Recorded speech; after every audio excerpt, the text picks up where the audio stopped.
So the big gaming news from this weekend is that Larian, the company that made Baldur's Gate 3, you remember that game of the year, very successful, very popular game, has decided a couple of things. Number one, they have stopped work on downloadable content, DLC, for Baldur's Gate 3. They said they're just not going to do it, that their, quote, heart isn't in it, and that they don't feel like there's a good reason to make it at this time, which is a question in and of itself. But the big news is that they do not want to make Baldur's Gate 4, which is very interesting because this was a very successful game, right? Hugely successful, very popular, did very well.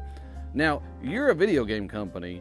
Why would you choose not to make the next game in a series of maybe the best, most popular game you've ever made?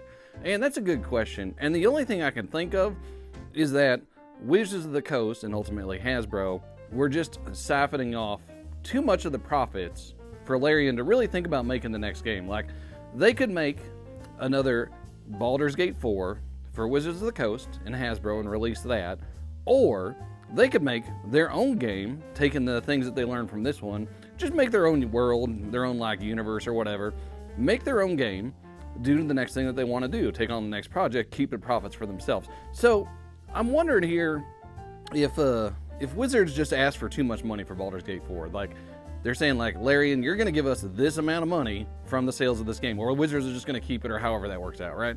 I don't know, but Larian was not going to get enough of the money from DLC or Baldur's Gate 4 to really make it worth their interest to do another one, which is kind of sad because I think people liked it, and some company's going to pick up on Baldur's Gate 4, someone's going to make the next one, but will it be as good as this because you have a different team doing it? Who knows? I mean, this was very successful, so the odds are like not great that it'll be the same thing. Like, can another company do as good a job here? I don't know, but I'm wondering, like, this is a weird breakup, right? Like, this is a very strange thing. Let me know what you think happened here, because I'm trying to figure it out. Is Wizards of the Coast just not giving them a good enough deal?